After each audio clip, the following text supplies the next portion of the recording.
Hola, ¿qué tal? Aquí estamos nuevamente para compartir la lección de esta semana, la lección número 11, el conflicto eminente. Hay muchas cosas que están sucediendo hoy en día y muchas de esas cosas que están sucediendo a veces no alcanzamos a percibir. Hay muchas cosas también que la gente comenta, pero sin fundamento. Y es por eso que nosotros tenemos que tener mucho cuidado cuando nosotros hablamos de la Biblia, hablamos de alguien, hay que saber y conocer la verdad para saber si es cierto o no es cierto. Por ejemplo, mucho se habla de la marca de la bestia o cómo va a suceder, qué es lo que va a suceder. Y tú y yo necesitamos conocer la verdad. ¿Qué hay detrás de todo esto? ¿Por qué una guerra? En esa guerra donde hay dos grupos, donde está lo bueno y lo malo. ¿Por qué es tan necesario ese conflicto? Ese conflicto que, a pesar de que tú no quieras que existe, ha existido. Existió en el cielo, ha existido en la tierra y va a existir hasta que Cristo vuelva. Vamos a estudiar nuestra lección. Oramos. Señor, le damos las gracias porque nos ha cuidado, porque nos bendice, porque usted es bueno y su misericordia es grande para con nosotros. Que al estudiar nuestra lección usted nos pueda dar sabiduría, Señor, para poder entender lo que usted quiere que nosotros entendamos, lo que nosotros deseamos saber, que usted nos haga saber, Señor. Por favor, quédese con nosotros en el nombre de Jesús. Amén. El conflicto inminente. Y nuestro versículo para memorizar esta semana es tan sencillo, tan fácil, pero significativo. Se encuentra en San Juan 17:17, un versículo muy corto. Santifícalos en tu verdad. Tu palabra es verdad. ¿Tú, tú deseas conocer la verdad? Ve a la Biblia. Sí. Y solamente la Biblia te va a llevar a conocer la verdad. Es por eso que Jesús dijo que la oración de Jesús, la última oración de Jesús en la tierra, le estaba pidiendo al Padre para que cada uno de nosotros llegara al conocimiento de la verdad. Hoy existen tantas cosas para desequilibrar tu mente, para desviar tus pensamientos, para que tú no puedas conocer la verdad. Y muchas de las veces el problema más grande de nosotros es porque no estudiamos la Biblia. Existe un dispositivo médico relativamente nuevo llamado biochip o verichip del tamaño de un grano de arroz que puede implantarse en un paciente. El biochip contiene información sobre el historial médico de pacientes que puede obtener pasando un escáner externo por la zona donde se ha insertado el biochip o verichip. Algunos cristianos ven esto como parte de una conspiración para imponer la marca de la bestia. Para otros, la marca de la bestia tiene que ver con los códigos de barra de las letras de la comida. O es un misterioso número del billete de dólar que representa la suma de 666. Pero para algunos tiene que ver con el orden masónica, los Illuminati, los helicópteros negros de la ONU y las Naciones Unidas. Es por eso que al estudiar nuestra lección tenemos que ver dónde estamos y a dónde vamos. Satanás ha desafiado y quiere desafiar la autoridad de Dios intentando socavar la ley de Dios. ¿Por qué? Sabes que a veces el enemigo no quiere que tú conozcas la verdad y que tú aceptes que Dios es tu creador. Y quiere utilizar todas las herramientas posibles que estén a su alcance para que tú no conozcas la verdad. Puede utilizar la coerción, la presión y la fuerza para quebrantar nuestro compromiso con Cristo. Es por eso que cuando sea ese momento indicado, que ya está muy cerca, Todos aquellos que quieran obedecer a Cristo van a pasar por persecución, un bloqueo económico, la prisión o hasta el decreto de muerte. Es por eso que te invitamos de todo corazón a que tú puedas estudiar tu Biblia, que puedas llegar a conocer la verdad y a mantenerte en la verdad. Desde la caída del enemigo, el único gozo constante y del empleo de Satanás ha sido frustrar el plan de Dios, impidiendo la salvación de los hombres que perecen. Y es por eso que debemos negarnos a nosotros mismos y tomar nuestra cruz todos los días.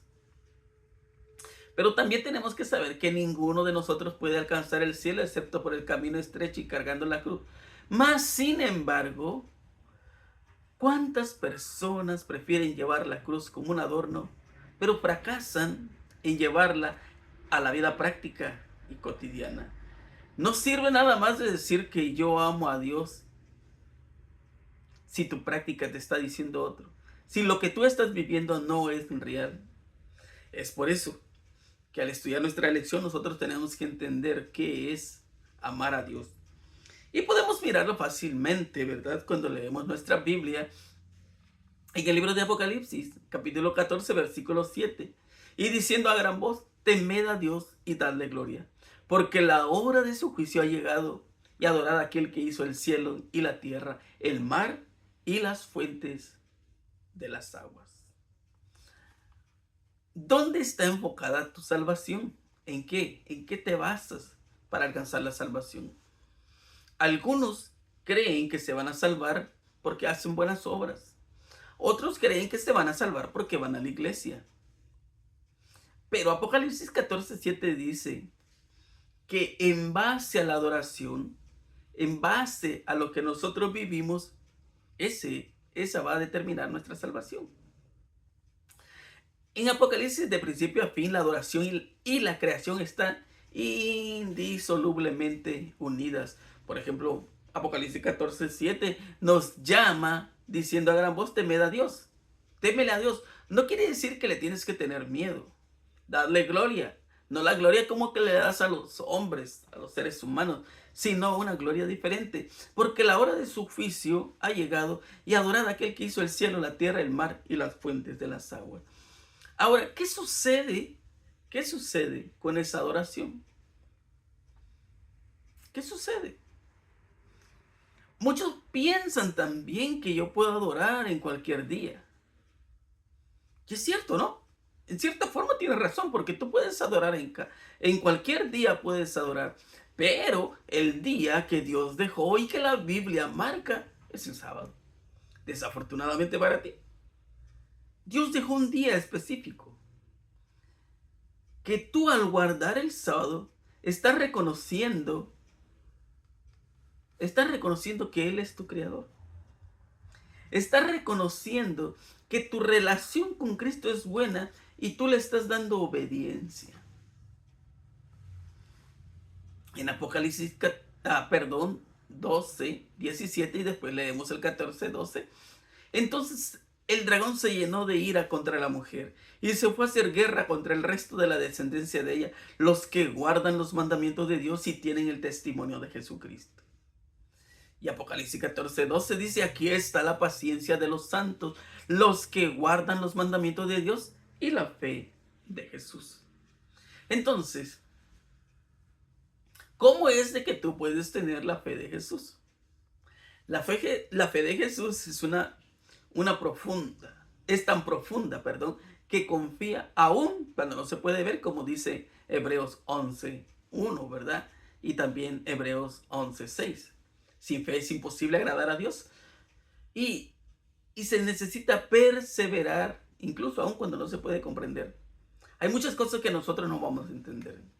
Sí, el enemigo hoy en día está causando tanto dolor, tanto daño. Hay guerra, muerte, hambre, pestes, enfermedades.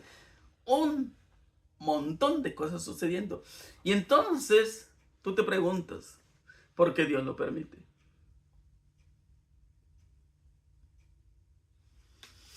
Muchas personas se preguntan eso, ¿por qué Dios lo permite?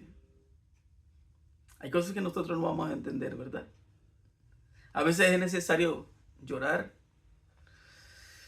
A veces es necesario pasar por problemas, por necesidades, para que tú te des cuenta quién es tu creador. A veces cuando tú tienes todo te olvidas de Dios. Cuando tú no tienes problema ni necesidad te olvidas de Dios.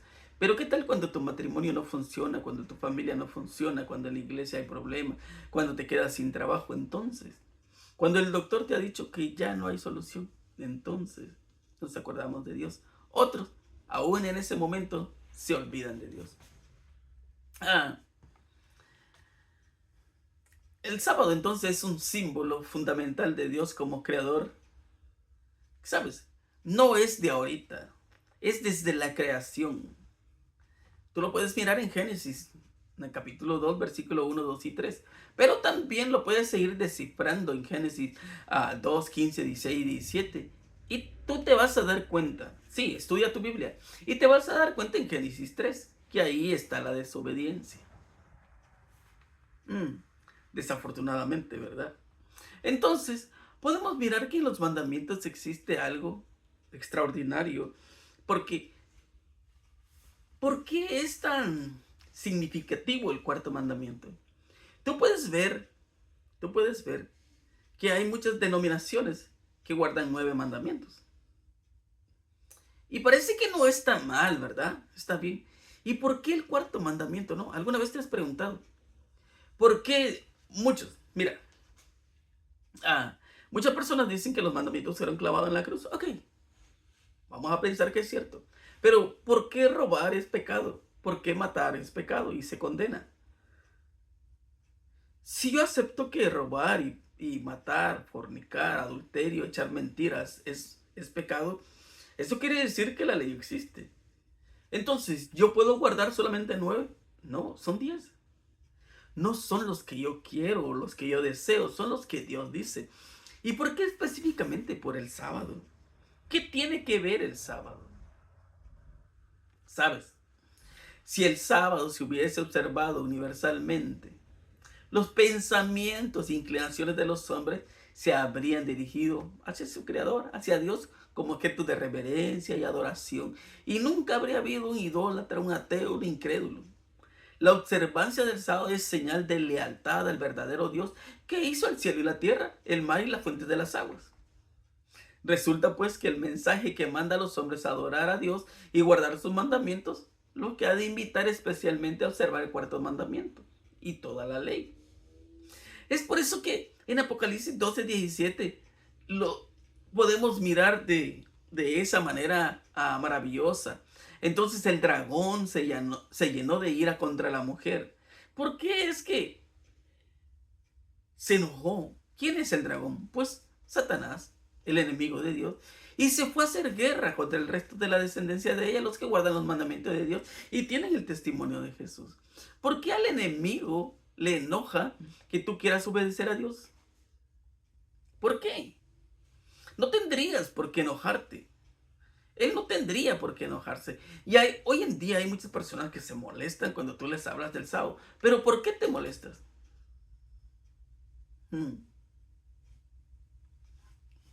Y sabes que es triste cuando tú guardas el sábado, te das cuenta de cuántos enemigos de Dios hay. No son tus enemigos, son enemigos de Dios. La gente cree, ¿no? Que son tus enemigos. No son mis enemigos, son enemigos de Dios. Ahora, nosotros también estamos mirando en este momento, la crisis que se acerca. La profecía de la marca de la bestia en Apocalipsis 13 nos habla de la peor etapa, la más feroz de la guerra de Satanás contra Dios. Desde que Jesús murió, el enemigo sabe que ha sido derrotado, pero se ha resuelto a hundir junto con él a la mayoría y a la mayor cantidad posible de personas. Es que él no quiere perderse solo. No quiere perderse solo. Quiere llevarte a ti, llevarme a mí. Quiere llevarse a todo el que se le atraviese, al que se deje. No es de que quieras. Si tú quieres perderte, pues es tu decisión. Nadie te va a obligar. Dios no obliga. nos crió con esa libertad. Es por eso que la primera estrategia en esta campaña, en el engaño, cuando el engaño no funciona, recurre a la fuerza. ¿Cómo cayó Eva? Por el engaño, por la mentira. Y sabes que es por eso que hace una lección, 2 lecciones, la lección pasada estábamos hablando de la mentira. Parece que la mentira es verdad, ¿no? ¿Hasta qué? ¿Cuánto dura la mentira? Hasta que la verdad se sabe. Entonces, Eva se dio cuenta cuando vio que estaba fuera del jardín. Se dio cuenta del gran error que había cometido cuando su hijo estaba muerto. Cuando su familia ya no era una familia. Había problemas. Entonces él se da cuenta. Entonces nosotros podemos darnos cuenta de que la persecución religiosa, por supuesto, no es nueva, ha existido desde que entró el pecado, ¿verdad? Desde Caín. Cuando Caín mató a Abel, ¿por qué lo mató? Por obedecer.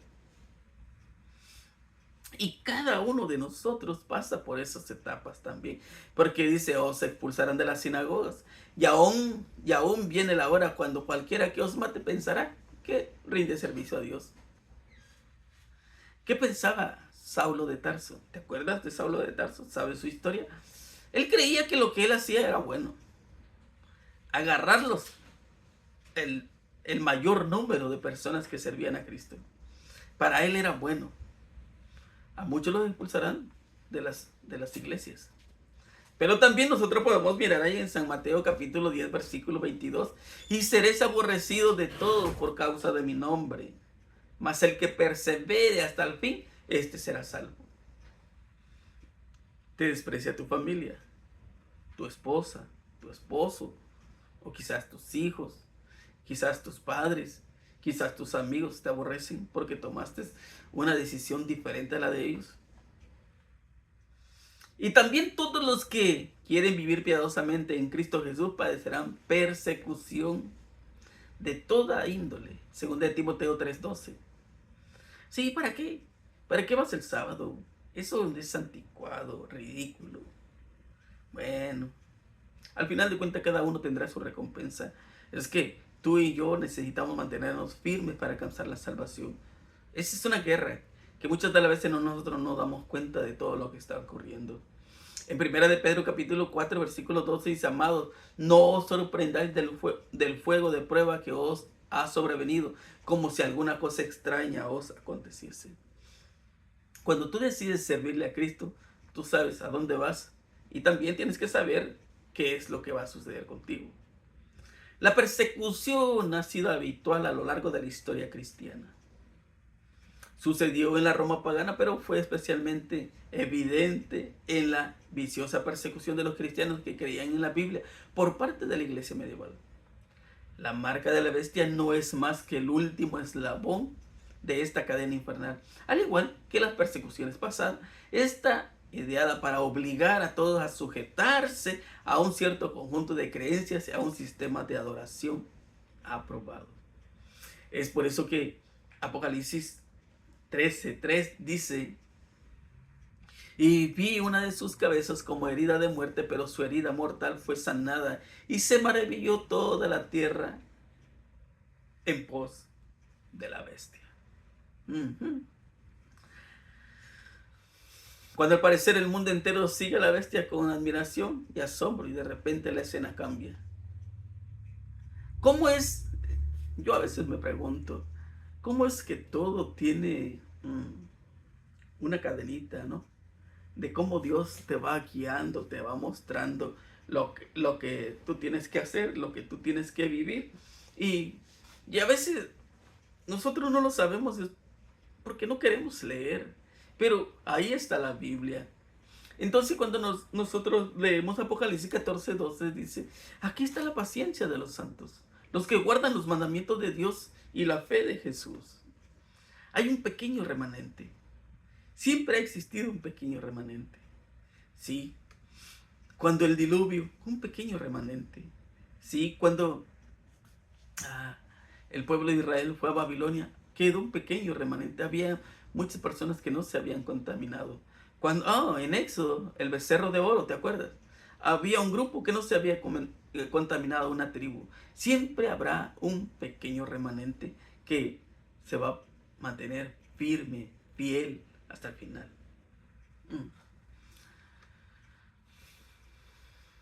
Sabes que muchas de las veces la gente quiere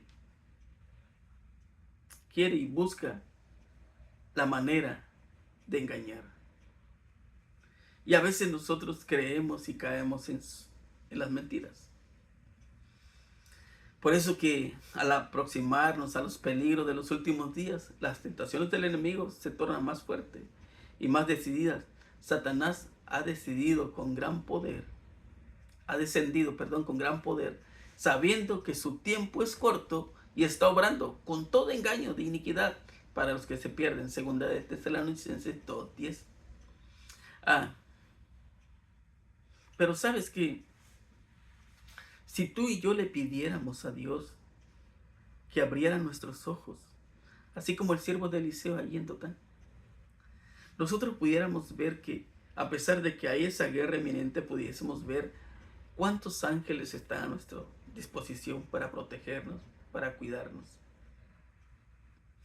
Y a pesar de que vamos a pasar esos momentos difíciles, yo no sé si vamos a estar vivos cuando venga la persecución, pero si estamos vivos cuando venga la persecución, nosotros podemos decir como en Isaías 33:16, este habitará en las alturas, fortaleza de roca será su lugar de refugio, y se le dará su pan y sus aguas serán seguras.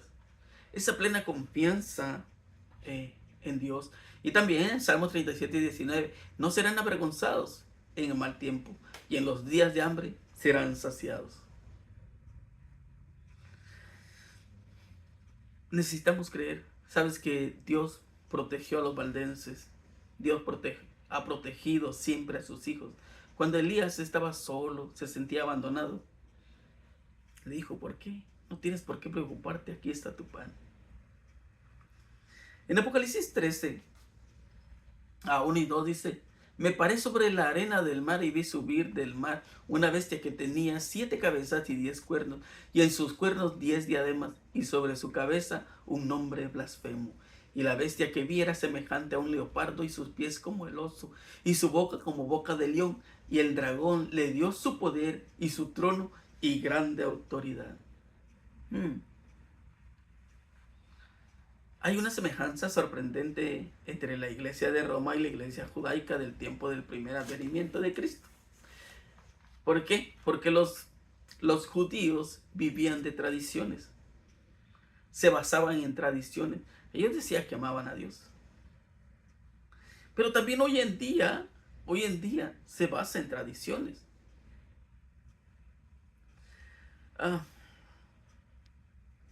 Nosotros sabemos, y lo podemos mirar por todas partes, que no todo el que me dice Señor, Señor entrará al reino de los cielos. Es por eso que necesitamos consagrarnos, no vivir. Jesús lo reprendió porque ellos no estaban viviendo lo que ellos estaban predicando. Ellos decían amar a Dios, pero para que tú digas que amas a Dios, que conoces a Dios, necesitas demostrarlo con lo que tú vives. También podemos mirar que dice ahí en Mateo 23:4, dice, atan cargas pesadas y difíciles de llevar y las ponen sobre los hombros de los hombres, pero ellos mismos no quieren moverlas con un dedo. El libro de Apocalipsis identifica al dragón principalmente como Satanás en Apocalipsis 12:4 y 5. Dice que el dragón intentó destruir en cuanto naciera el hijo varón, que además fue arrebatado para Dios, para su trono. Fue el diablo, mediante Roma pagana, quien intentó destruir a Cristo. En Mateo capítulo 2, versículos 16, 17 y 18. Entonces, ¿por qué lo querían matar?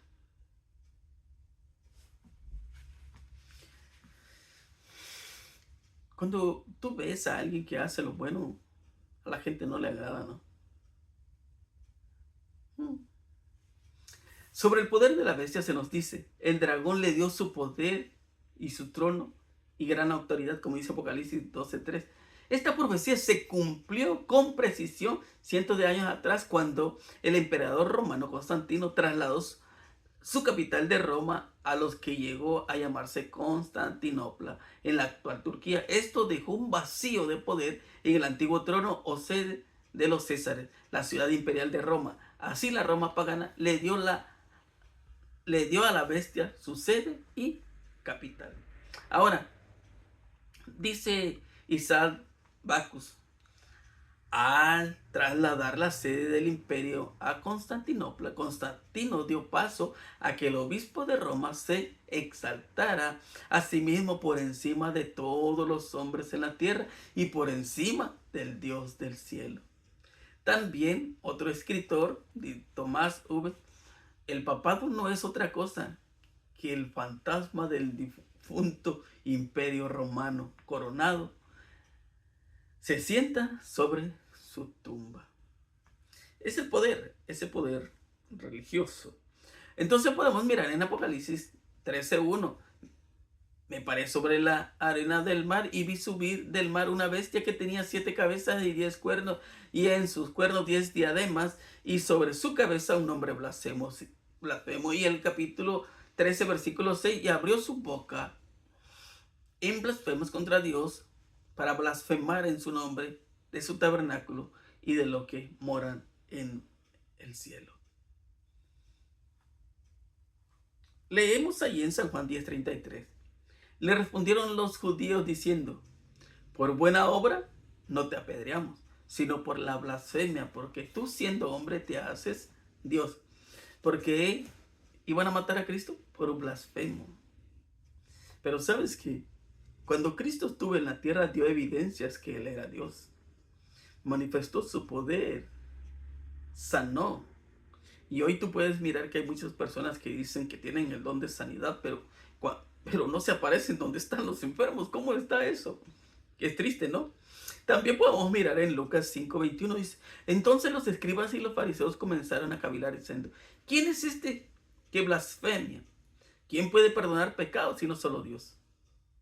Parece que la Biblia es clara. ¿Quién puede perdonar pecados? Pero ahora tú puedes ir a un hombre y un hombre te puede perdonar tus pecados. ¿No es blasfemia eso? Yo no puedo predicar algo que no es real. Es por eso que necesitamos estudiar nuestra Biblia. Pero es cierto que si Dios abriera nuestros ojos, nosotros pudiéramos mirar tantas cosas más. Desafortunadamente, no oramos para que Dios nos dé sabiduría. Es por eso que mediante la primera bestia se representa a la iglesia romana, una organización eclesiástica investida de poder civil con autoridad para castigar a los disidentes. La imagen de la bestia representa a otra organización religiosa vestida de poderes similares. La formación de esa imagen es obra de la bestia, cuyo pacífico surgimiento y disposición aparentemente bondadosa, hacen de ella un notable símbolo. ¿Y quién es esa segunda bestia? Los Estados Unidos. Aquí se puede encontrar una imagen de poder. Cuando la iglesia de nuestro país, al unirse en un punto de fe que les son comunes, influyan sobre el Estado para que impongan sus decretos y apoyen sus instituciones, entonces los Estados Unidos, país protestante, habrá formado una imagen de la jerarquía romana. Entonces la verdadera iglesia será objeto de persecución, como lo fue en el antiguo pueblo de Dios. Es por eso que la palabra de Dios nos ha advertido de lo que va a acontecer. Pero el problema es que a mí me da miedo leer el Apocalipsis, porque hay bestias, hay cosas que yo no puedo entender. Y se me hace difícil, se me hace complicado. Pero necesito ir a la Biblia y pedirle a Dios sabiduría. En lugar de adorar a la bestia, el pueblo de Dios encuentra su mayor gozo y deleite en adorarlo a Él. Su obediencia nace de un corazón de amor. Están comprometidos con Él porque saben cuán comprometido está Él con ellos. En Apocalipsis 13:5 leemos: también se les dio boca que hablaba grandes cosas y blasfemia, y se le dio autoridad para actuar 42 meses. Y nosotros podemos mirar que esa profecía se cumplió al pie de la letra. Los 2660, esa profecía, se cumplió en 1798.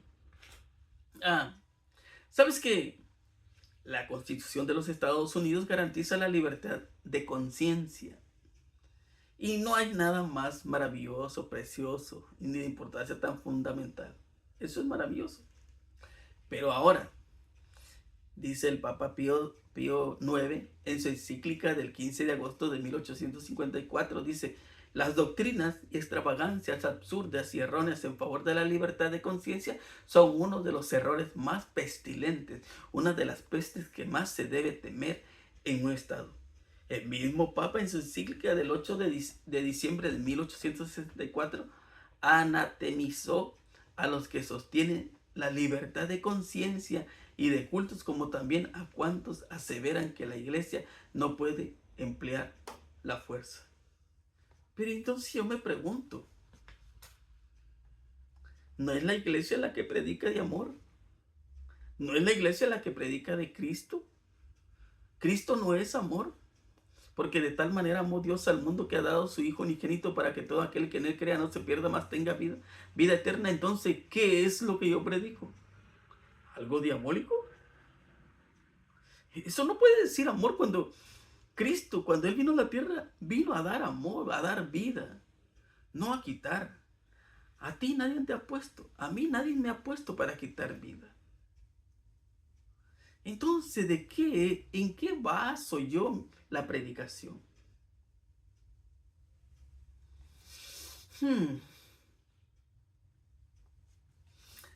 El obispo O'Connor dice: la libertad religiosa se soporta tan solo hasta que se pueda practicar lo opuesto sin peligro para el mundo católico.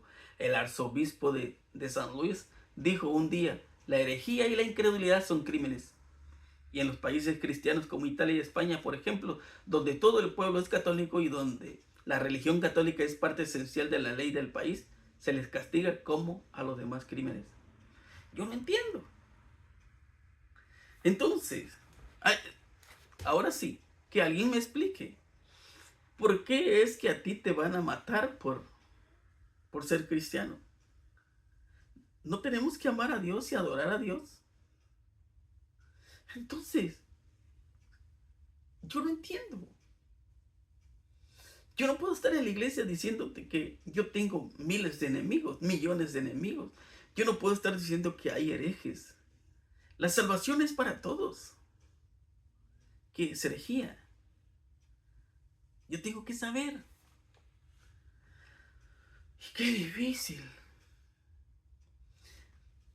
Desde el año 538 hasta 1798, cuando Berthier, un general de Napoleón, tomó cautivo al Papa en 1798 después de Cristo, el periodo profético de la supremacía papal terminó y se cumplió la profecía de Apocalipsis.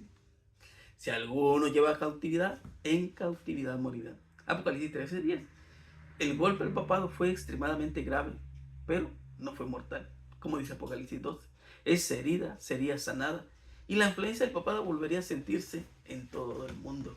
Por eso es que Salomón dice: ¿qué es lo que fue? Lo mismo que será. Tú estás leyendo que hubo guerra, que hubo muerte, que hubo persecución. Eso mismo va a suceder. Durante el discurso del 6 de junio del 2012, ante más de 15,000 personas reunidas en la plaza de San Pedro de Roma, el Papa Benedicto XVI declaró: el domingo es el día del Señor y de los hombres, un día en el que todos deben poder ser libres, libres para la familia, libres para Dios. Al defender el domingo, defendemos la libertad humana. Y en apariencia parece que no tiene nada de malo, ¿no? ¿Verdad que no? Sí, es un domingo familiar, un día de libertad, es cierto, pero no puede ser un día de adoración. Solo eso es que tenemos que tener cuidado. ¿Cómo empezó el domingo? Lo mismo. Lo mismo. Hagamos una fiesta el domingo para celebrar que somos un pueblo unido, ¿ok? ¿Por qué no nos reunimos otro domingo y así? Y cuando vinieron a darse cuenta estaban adorando el domingo. Y hoy casi la mayoría está guardando el domingo.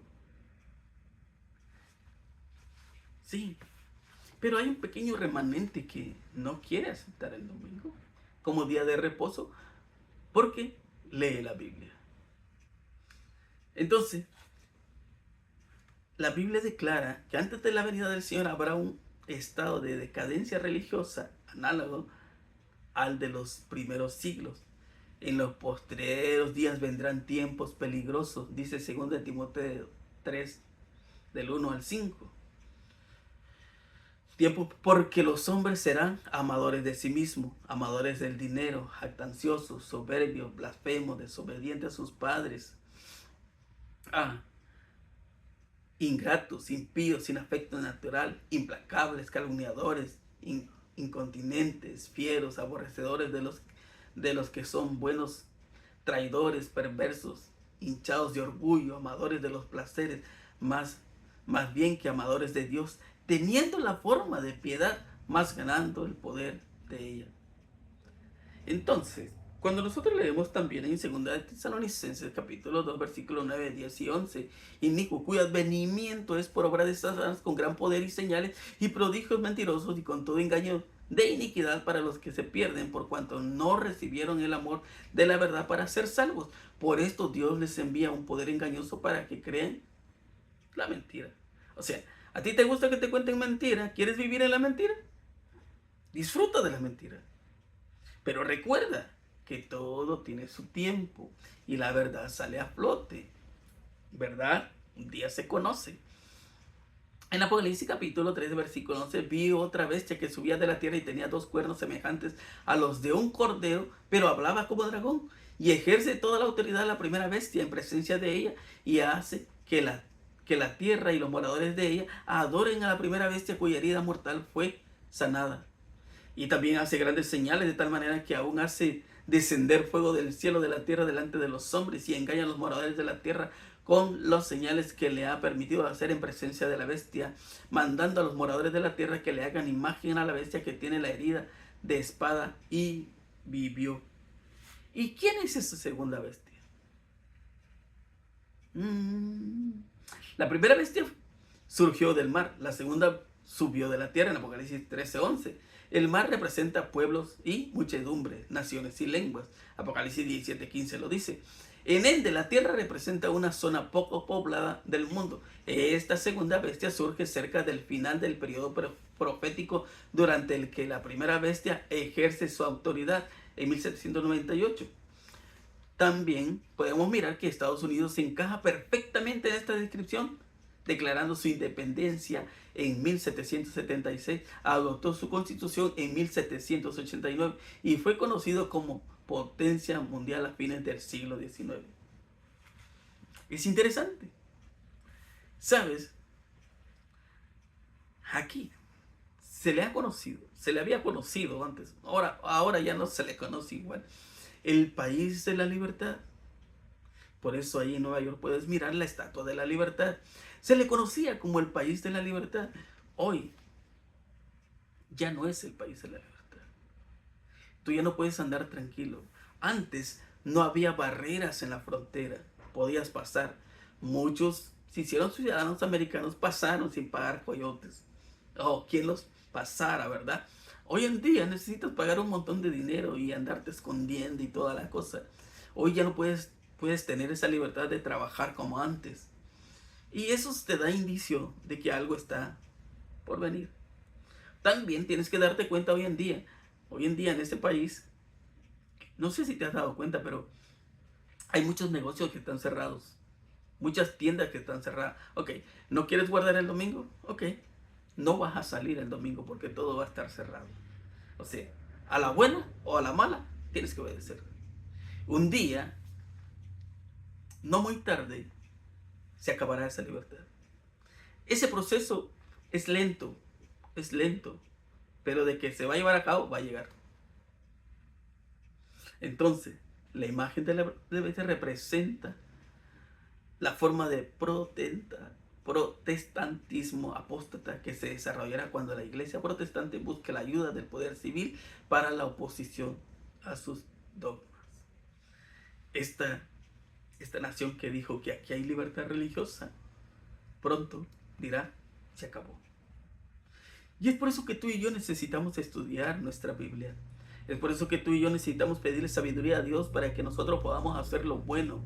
Es por eso que tú y yo necesitamos consagrarnos todos los días y hacernos fuertes espiritualmente.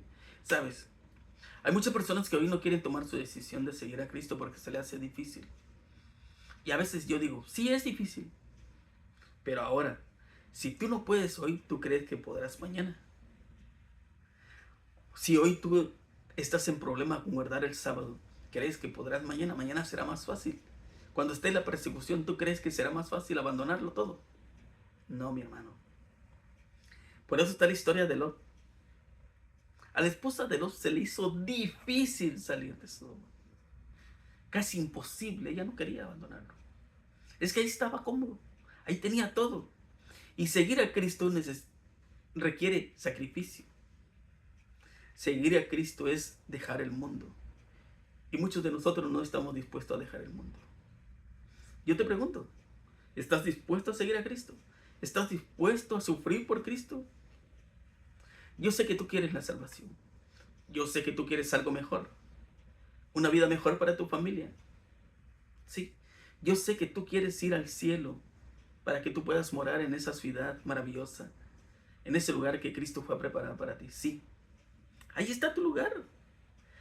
No dejes que otro vaya por ti. Ese lugar es tuyo. Acéptalo, es un regalo. Un regalo que tú y yo no merecemos. Ese es mi deseo, que estemos un día juntos alabando a nuestro Creador y darle la honra y la gloria hoy, mañana y siempre. Que Dios te ayude a tomar la mejor decisión. Oramos. Señor, le damos las gracias porque usted nos ha cuidado, por su bendición. Y por favor, abra nuestros ojos para que podamos mirar más allá de lo que hoy miramos. Denos sabiduría para que podamos entender las Escrituras, Señor. Usted pudo darle sabiduría al que la escribió, también nos puede dar a nosotros. Señor, líbrenos del mal y santifíquenos en su verdad, porque su palabra es verdad. Gracias por escucharnos. Todos esos favores se los pedimos en el nombre de Cristo Jesús. Amén. Mi hermano, mi amigo, que tengas un excelente día y que Dios te bendiga. Nos vemos la próxima semana, si así Dios nos lo permite. Bendiciones.